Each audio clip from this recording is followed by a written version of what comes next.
Para esta serie que hemos titulado ¿Quién es Jesús? El domingo pasado respondimos a la pregunta de ¿quién es Jesús?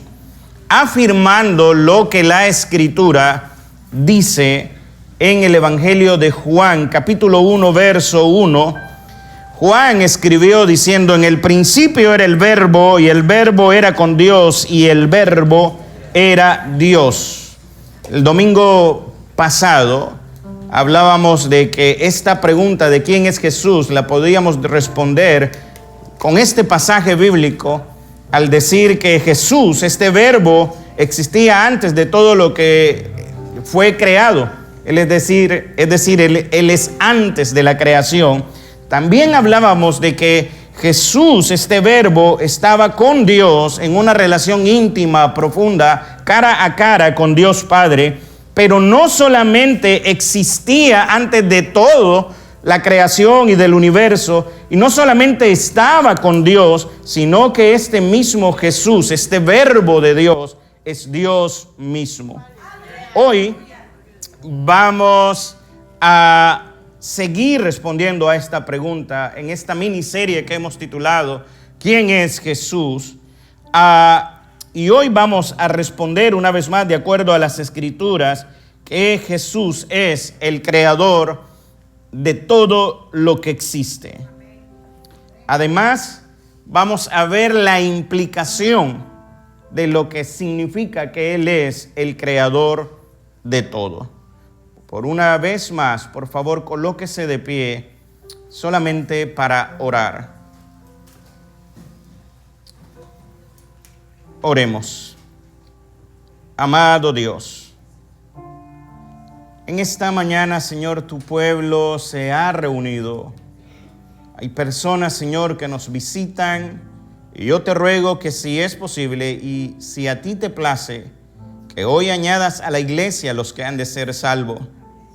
También te ruego que esta palabra exhorte, edifique, consuele, y que en la medida de lo posible, Señor, la pueda explicar de manera correcta y también aplicarla no solamente a mi vida, sino también que mis hermanos puedan aplicar tu palabra. Oramos, Señor, por cualquier necesidad que existe en el día de hoy en medio de nosotros, para que tú la suplas, Señor. Perdona mis pecados, Señor, y límpiame.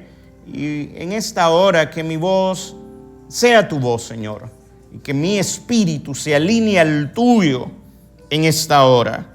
Gracias por todo, gracias por tu presencia en medio de nosotros. Este es el día que tú has hecho y nos alegraremos en él y nos gozaremos en él. Gracias por todo. Ahora habla tú, que tu pueblo oye. En el nombre de Jesús. Amén y amén. Muy bien, amados, pueden sentarse. Me gustaría empezar diciendo que el Evangelio de Juan es un libro que posee una dualidad maravillosa, ya que por un lado el Evangelio de Juan es un libro muy sencillo de leer. De hecho, es uno de los libros que se les recomienda a los nuevos creyentes para que puedan crecer en la fe en Cristo Jesús. Pero por otro lado, es un libro que posee una profunda riqueza espiritual teológica. El Evangelio de Juan tiene un énfasis especial en la salvación personal.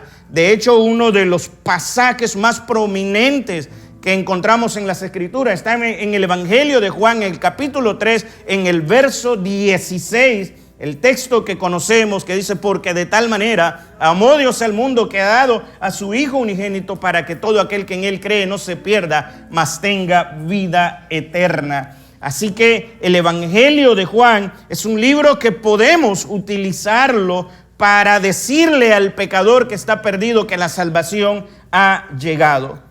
Y debido a esto, también podemos decir que el Evangelio de Juan quizás es el más popular entre los otros 3 evangelios, Mateo, Marcos y Lucas. De hecho, el Evangelio de Juan es llamado y es conocido como el Evangelio de la fe.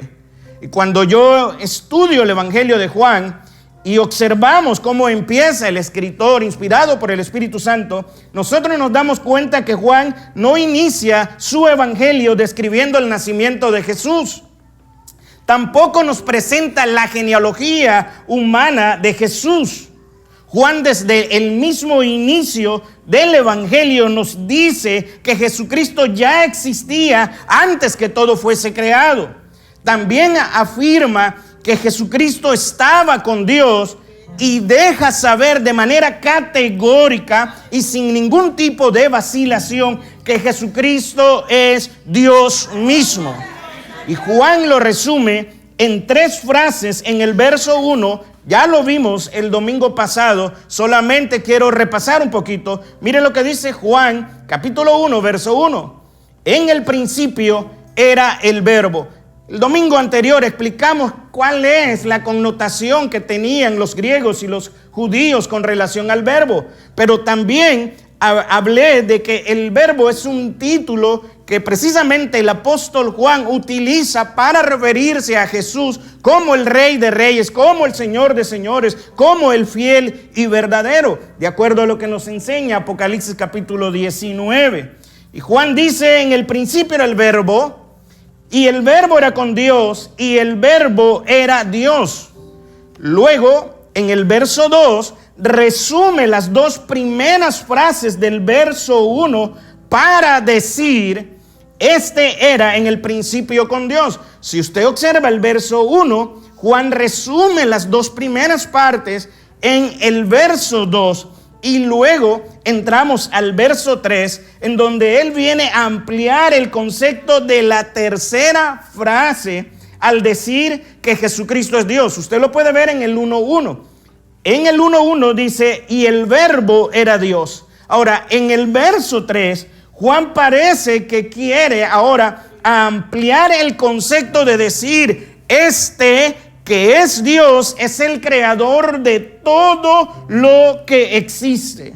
Así que Juan sigue respondiendo a nuestra pregunta del domingo pasado y sigue respondiendo a la pregunta que la humanidad puede tener de quién es Jesús.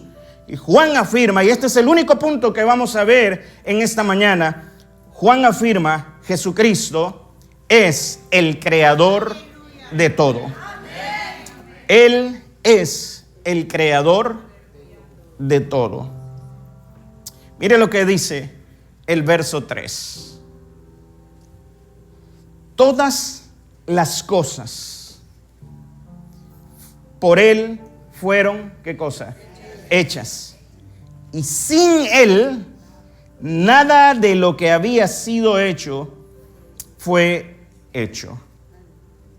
Una exégesis rápida del texto nos enseña que cuando Juan utiliza esta expresión, todas las cosas, lo que Juan está tratando de decir es que cada detalle de la creación en su totalidad, cada elemento, cada cosa, cada ser y cada persona, ya sean materiales o espirituales, angélicas o humanas, han llegado a ser, han llegado a existir por Cristo. Y el apóstol Pablo, siguiendo el mismo pensamiento de Juan, dijo en Colosenses capítulo 1, versos 16 y 17, porque en Él fueron creadas todas las cosas, las que hay en los cielos y las que hay en la tierra, lo que es visible, lo que es invisible, sean tronos, sean dominios, sean principados, sean potestades. Todo, dice Pablo, mire bien, fue creado por medio de Él y para Él. Y luego vuelve a enfatizar en el verso 17, y Él es antes de todas las cosas, y todas las cosas en Él subsisten. Si usted presta atención y lee después estos versos en casa, observe que se trata de Él y no de nosotros. Todo está en Él y no en nosotros, no en el hombre. Pero tanto Juan como Pablo utilizan esta otra expresión. Ellos dicen, fueron hechas las cosas. Esto significa que las cosas llegaron a ser, se convirtieron en, y lo que la Biblia está tratando de afirmar es que no existía nada, no había ninguna materia, no había ninguna sustancia. Y tenemos que pensar que Dios no tomó nada fuera de Él para crear el mundo, para crear el universo. Lo que Pablo y Juan están tratando de decirnos es que Cristo tomó únicamente su poder y su voluntad para crear todo lo que existe. No hubo más cosa que su soberanía, su poder, su voluntad. Cuando Él dijo sea la luz salió viajando a 300,000 kilómetros por segundo por todas las direcciones a la voz de este ser supremamente poderoso llamado Cristo Jesús. Cuando nosotros celebramos la Navidad, y lo decíamos antes, no celebramos a un Dios que fue creado. Celebramos a un Dios que siempre ha sido Dios, un Dios todopoderoso, creador de todo lo que nosotros podemos observar. Cristo pronunció la palabra y creó cada cosa de la nada. En teología hay un término que se utiliza para decir esto, el término ex nihilo, de la nada, una cosa por otra. Juan dice, sin Él nada de lo que había sido hecho fue hecho. Y Pablo sostuvo que todo fue creado por medio de Él y para Él. El escritor a los Hebreos dice que Jesucristo es quien sustenta todas las cosas con la palabra de su poder. Él estaba con el Dios Padre antes de que todo existiera. Juan 1:1 dice, el verbo estaba con Dios, es decir, Jesucristo estaba cara a cara en una relación de perfecta unidad, compañerismo y armonía con el Dios Padre. Y esta relación armónica, perfecta, de compañerismo, es la misma por la que Jesús pidió al Padre para que sus discípulos, usted y yo, tuviéramos. En Juan capítulo 17, verso 22 al 23, Jesús orando por los discípulos le dice al Padre, la gloria que me diste yo les he dado para que sean uno, así como nosotros somos uno. Yo en ellos y tú en mí, para que sean perfectos en unidad, para que el mundo conozca que tú me enviaste y que los has amado a ellos como también a mí me has amado.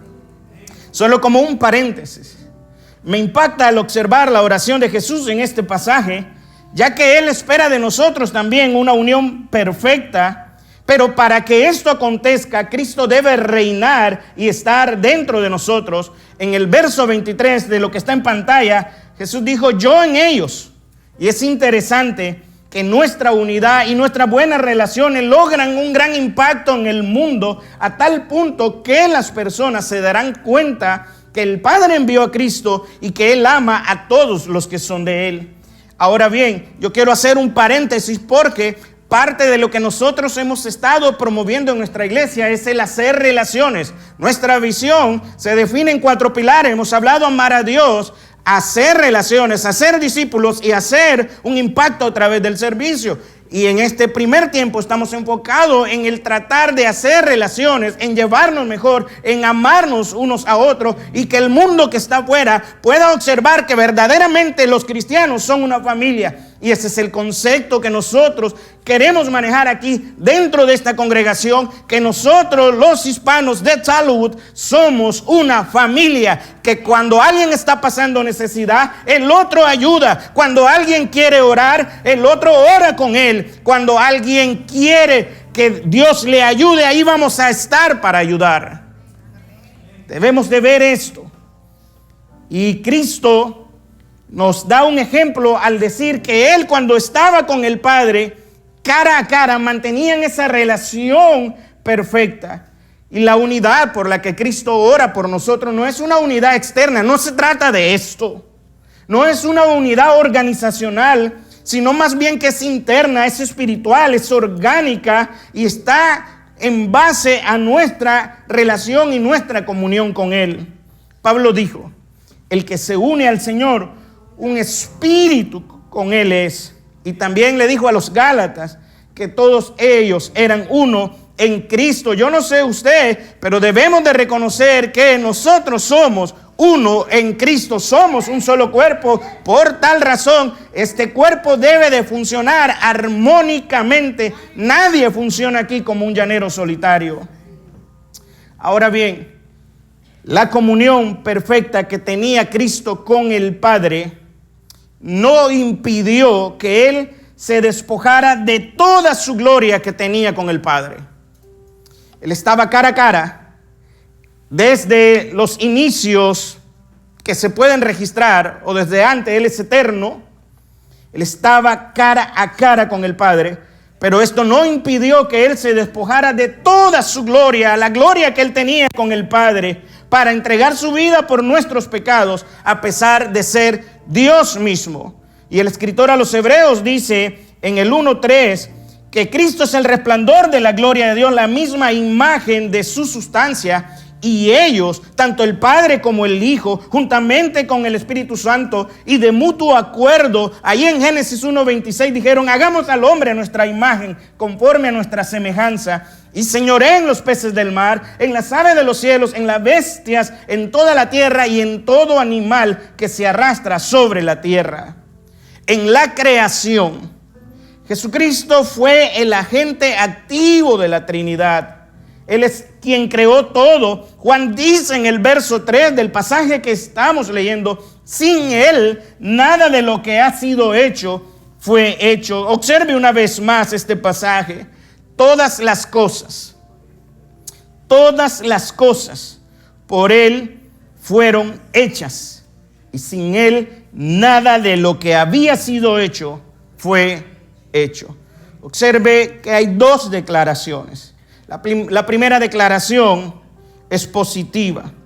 Ya la vimos. Todas las cosas por Él fueron hechas. Y la segunda declaración es una declaración negativa que dice lo mismo, pero ahora en un sentido negativo. Y lo que está tratando de decir es que sin Él nada de lo que ha sido hecho era hecho. Y cuando pensamos en la palabra nada, tenemos que pensar en qué es la nada. Nada es nada. Nada es nada, ni siquiera una cosa, ni siquiera un detalle, nada, ni por muy mínimo que haya sido, ni una partícula, ni un átomo, nada, absolutamente nada fue hecho sin el consentimiento y la aprobación de Cristo. Y ahora usted dirá: bueno, pastor, ¿y de qué me sirve en mi vida saber que Cristo es co-creador? Bueno, esto es realmente importante, debido a que el mundo actual, desde todas las épocas, siempre ha sido de Dios. Él es el creador. Él lo hizo, cada elemento del mundo uno por uno. Y esto implica algunas verdades que nosotros tenemos que entender. En primer lugar, Dios no está lejos, en un lugar remoto, alejado del mundo, despreocupado por el mundo, desinteresado acerca de las cosas que suceden en el mundo. Más bien, es el mundo y somos nosotros lo que le damos la espalda a ese creador de todo lo que existe. Intencionalmente, desde que hay un registro en las Escrituras, Dios siempre está tratando de acercarse al hombre para que el hombre lo reconozca, para que el hombre entienda que está muerto, perdido en sus delitos y pecados. Pero el hombre decide darle la espalda a ese creador. El hombre se burla de ese creador. Nadie quiere, nadie puede, no hay quien entienda, dice el apóstol Pablo. Mientras Dios se preocupa por usted y por mí, mientras Dios quiere tener una relación armónica, ese creador, entre usted y Él, nosotros le decimos a Dios: cuando yo tenga tiempo. No me exijas ir cada domingo. ¿Para qué voy a ir cada domingo? ¿Para qué voy a estar orando? ¿Para qué voy a estar leyendo tu palabra? ¿De qué me sirve? Te sirve de mucho, porque Él es el creador de todo lo que existe. Ahora, Dios está preocupado intensamente por tu vida. Está preocupado por el mundo, pero el mundo pretende burlarse de él. Y no quiero sonar como un sensacionalista en este momento, pero ahora mismo, aquí en los Estados Unidos de Norteamérica, en la nación más poderosa del mundo, hay un caos en uno de los estados más grandes de esta nación. Ahora mismo California sufre a causa de unos incendios que parecieran ser sacados de una película de terror. Pensamos que no nos puede llegar a nosotros. Tal vez no un incendio. Pero ¿quiénes somos nosotros para no enfrentar algún tipo de calamidad? El mismo símbolo de Hollywood, centro del mundo del espectáculo y de la cultura probablemente más influyente del siglo XX, está sufriendo los estragos, a mi juicio, y con todo respeto si alguien se molesta, está sufriendo los estragos de haberle dado literalmente la espalda a Dios y ponerse en contra de Dios.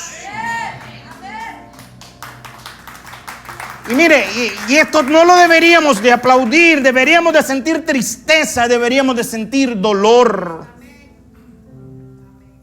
Hay un video que anda circulando en las redes sociales. Y una vez más, yo no quiero ser sensacionalista, pero es la verdad. Hay un video circulando en las redes sociales que muestra cómo en los premios Golden Globe se burlan terriblemente de Dios. Lo interesante, al menos es lo que estuve leyendo un poco, es que parece que un día después comenzaron los incendios en el mismo estado. Más de 10,000 casas totalmente calcinadas. Y la gente dirá, ¿dónde está Dios? Haciendo a Dios el culpable de todos los desastres y culpable del mal. Todo lo que Él creó al inicio fue grandemente bueno, dice Génesis capítulo 1, verso 31. Eso lo incluye a usted y me incluye a mí en nuestros padres representativos. Cuando Dios los creó, los hizo buenos en gran manera. El hombre vivía amparado bajo la gloria de Dios, pero en un acto voluntario, en un acto de total desobediencia e idolatría, diría yo, porque la desobediencia es idolatría de uno mismo y es un pecado en contra de Dios. En un acto de total anarquía en contra de Dios, el hombre le da la espalda a Dios. Le da la espalda a Dios. Y el problema con esto es que le seguimos dando la espalda a Dios. No queremos humillarnos. Los cristianos no se quieren santificar, los impíos no quieren salvarse. Y Dios está ahí, viendo cómo su creación ahora se degrada a causa del pecado, a causa de la maldad. Este Dios creador poderoso no puede ser burlado. Todo lo que el hombre sembrare, dice Pablo, eso también segará. El hombre no quiere buscar a Dios. Y a Dios no le queda más que revelar su ira desde el cielo contra toda impiedad e injusticia de los hombres, dice Pablo en Romanos. Y me gusta lo que dice Romanos capítulo 1, verso 19, y permítanme leerlo en la Nueva Traducción Viviente. Pablo dice, ellos conocen la verdad acerca de Dios, porque Él se le ha hecho evidente. Aquí en el mundo Dios se ha hecho evidente, pues la creación misma nos dice que Él existe. Pues desde la creación del mundo, todos han visto los cielos y la tierra. Y hermano, esto no se formó, los cielos y la tierra y todo lo que existe, por el tiempo, por el azar, por la suerte. Esto tiene una mente inteligente, supremamente poderosa, a quien la Biblia llama Dios. Usted no es un accidente, yo tampoco soy un accidente. Dios creó todo. Por medio, dice el escritor, de todo lo que Dios hizo, ellos pueden ver a simple vista. La creación misma nos está diciendo de la existencia de este Dios. Ellos pueden ver a simple vista las cualidades invisibles de su poder. Un poder que es eterno y su naturaleza divina. Así que la creación le está diciendo a la humanidad: no hay ninguna excusa para que no crean en Dios. Pero nosotros no queremos creer. Nosotros le damos la espalda al Creador. A través de todo lo que Él creó, el mundo le puede conocer. Y Pablo más adelante sigue diciendo: pero el mundo no le glorificó como a Dios, ni le dieron gracias, sino que el mundo se ha envanecido en su razonamiento y su corazón se volvió necio y fue entenebrecido. En cambio, en vez de buscar a Dios y en vez de buscar a ese Creador, los hombres comenzaron a inventar ideas necias sobre Dios. Y como resultado de esto, la mente de estos hombres les quedó en oscuridad y en total confusión. La humanidad ahora afirma ser más sabia, más inteligente que antes. Ahora estamos con la famosa inteligencia artificial que parece que viene a revolucionar el mundo. Pero esto no nos hace más sabios, nos hace quizás más tontos. Porque antes, al menos en mi época de estudiante, íbamos a la escuela con papel y lápiz y un borrador y hacíamos una serie de ecuaciones matemáticas a manos. Ahora ya ni siquiera es calculadora. Ahora ya los problemas están resueltos. El hombre afirma ser sabio, pero en realidad nos hemos convertido en perfectos necios. Y en lugar de adorar al Dios inmortal, al Dios glorioso, la humanidad ha rendido culto a ídolos que ellos mismos se hicieron. Así deshonran a este Dios creador. Dios definitivamente en su palabra enseña que no quiere la muerte del impío, pero a Dios no le ha quedado otra cosa que dejarlos a los hombres que no quieren nada con Él a su propio abandono, para que estos hombres y mujeres entonces hagan cosas vergonzosas que desean en su corazón. Y como resultado del rechazo de Dios y de su creación, los hombres y las mujeres han usado sus propios cuerpos para hacer cosas viles y degradantes entre sí. Han cambiado la verdad acerca de Dios por una mentira. Están sirviendo a otras cosas que no honran a Dios. Nos hemos olvidado de quién es nuestro Creador. Él es digno de toda alabanza. Él es digno de toda honra, de todo honor. Por eso hay que buscar a este Creador. Por eso hay que adorarlo, rendirnos a Él. Pero el hombre no quiere someter su vida a este Creador. Por eso Dios nos ha dejado, nos ha abandonado. Dios ha abandonado a la humanidad. Nos ha dejado. ¿Quieren seguir su propio camino? Sigan. Los ha abandonado en sus pasiones vergonzosas. Las mujeres y los hombres se han rebelado en contra de Dios. La humanidad ahora pretende cambiar la naturaleza humana. El que es hombre se siente mujer y la que es mujer se siente hombre, olvidándonos lo que aquel Creador estableció en el inicio. Varón y hembra los creó. Dios no creó para Adán un Evaristo. Dios creó una Eva.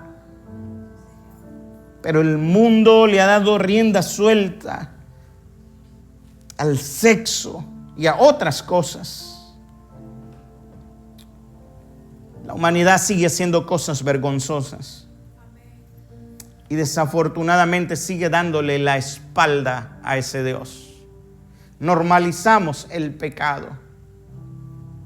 Y el Creador sigue viendo cómo su creación decide tomar su propio camino, cómo busca su propia gloria. Y Pablo bien lo dice, que el hombre está destituido de la gloria de Dios. El pecado merece castigo. Y Dios es un Dios de justicia, y su justicia demanda que el pecador, aquel que le da la espalda a Dios, debe de morir. La gente piensa que es una tontería reconocer a Dios. Debido a esto, Dios los ha dejado. Las personas piensan que nunca les llegará el día en que tendrán que enfrentarse a la muerte. Los hombres se han llenado de toda clase de perversión, de toda clase de avaricia, de odio, de envidia, de homicidio, de peleas, de engaños, de conductas maliciosas, de chismes. Hasta en las iglesias hay chismes. La humanidad se ha vuelto traidora de Dios, insolente, arrogante, fanfarrones. Gente que odia a Dios y gente que está dispuesta a inventar nuevas formas de pecar y de seguir desobedeciendo a Dios. Nadie quiere entrar en razón. Nadie cumple lo que promete. Y muchas veces los hombres son crueles y no tienen compasión. Pero la justicia de Dios exige que los que hacen tales cosas merecen morir. Así que la humanidad merece morir. Pero gloria a Dios. Bendito Jesús, que Él fue enviado para rescatarnos. Ese que estaba antes de que todo fuera creado, ese mismo que estaba cara a cara con el Padre, que es Dios y que es el creador de todas las cosas, ese mismo no quiere que nadie se pierda, sino que es paciente porque quiere que todos procedan al arrepentimiento. El apóstol Pablo dice: el Señor no retarda su promesa, según algunos las tiene por tardanza, sino que es paciente para con nosotros, no queriendo que ninguno perezca, sino que todos procedan al arrepentimiento. A pesar de ello, el hombre parece no quiere arrepentirse, pero Dios quiere que todos los hombres sean salvos. Pablo le dijo a Timoteo, en el cual quiere que todos los hombres sean salvos y vengan al conocimiento de la verdad. Y uno dirá: ¿dónde está Dios? Dios es un Dios indolente, que no le importa que los niños sufran, que los niños mueran, que los ancianos estén muriendo. ¿Acaso esto no le importa a Dios? A Dios sí le importa. El profeta Ezequiel dice: diles, vivo yo, dice Jehová el Señor, que no quiero la muerte del impío, sino que el impío se vuelva de su camino y que viva. Dios quiere que nos volvamos a Él. Dios quiere que tengamos vida y la tengamos en abundancia. Él es el dador de la vida, Él es la fuente de la vida, Él es el que le da el verdadero sentido y propósito a la vida. Por cuando estás triste, es el que te llena de consuelo, te llena de paz. Dios está preocupado y se preocupa profundamente. Cada detalle, el más íntimo que hay en tu vida, a Él nada se le escapa. Él se preocupa por cada cosa. Él se preocupa por cada persona del mundo. Y si realmente quieres llevar una vida plena, debes buscarlo. Pero no es mañana, es aquí y ahora. No mañana, no después, es aquí y ahora que deberías de rendirte y de decirle: perdóname, y dejar la necedad. A Dios no le importa que tú consideres que todo esto es bueno. Oh, qué bonito ir cada domingo a la iglesia. Qué bonito, ¿no? Las instalaciones que hay en Talwood. No, a Dios no le interesa eso. A Dios le interesa es que tú te rindas y te entregues por completo y dejes la necedad y vuelvas a Él y le sirvas con todo tu corazón. Alejado de Él nada puedes hacer. Él está preocupado. ¿Piensas que nadie se preocupa por ti? Que a nadie le importa lo que estás viviendo, lo que estás pasando. Él es el creador de todo. A Él le preocupa. Pero Él no puede actuar si tú no te arrepientes y no le buscas. Y si realmente quieres tener una vida plena, debes buscarlo. En el verso 4 y 5, y esta va a ser la exposición del próximo domingo, porque Él es la vida también, y Él es la luz de los hombres. Pero Juan dice, capítulo 1, verso 4 y 5, en Él estaba la vida, y la vida era la luz de los hombres. La luz en las tinieblas resplandece, y las tinieblas no prevalecieron contra ella. Próximo domingo vamos a ahondar un poquito más en estos versos, pero quiero que observe algunas cosas importantes, y hoy vamos a terminar bastante temprano. Estos dos versículos, observamos que Juan afirma en el sentido más profundo, sublime, que la vida está en Cristo. Él es el generador de la vida. La vida está en Él. Pero ¿qué vida? No es solamente la vida espiritual. Aunque hay algunos exégetas que dicen, sí, se refiere a la existencia de la vida, pero a mi juicio, por aplicación, no solamente habla de la vida espiritual, sino de todo lo que Él ha creado. Por lo tanto, la vida física proviene de Él. Todo lo que tiene vida proviene de Él. La Biblia afirma que Cristo es la vida. Y cuando afirma que Cristo es la vida, tenemos que verla como la mejor calidad de vida. No hay una mejor calidad de vida fuera de Cristo, debido a que Él es la esencia misma de la vida. Él es la energía de la vida, el poder mismo de la vida, la fuerza misma de la vida, el principio de la vida. Y el hombre no ha entendido que sin Cristo no habría vida. Y aunque ahora estés vivo físicamente, capaz eres vivo físicamente, pero estás muerto espiritualmente. Y para nacer de nuevo necesitas rendirte a Él y que su gracia te alcance. Pero tienes que arrepentirte. ¿Y hasta cuándo? ¿Hasta cuándo no vas a arrepentirte? ¿Hasta cuándo seguirás viviendo así? Y esto no es solamente para los que no son creyentes o no se han rendido a Cristo. Esto también es para nosotros. ¿Hasta cuándo viviremos así? En esa frialdad, en esa apatía, en esa parte de que no me importa. No hay sentido de la vida en ningún lugar si Él no está presente.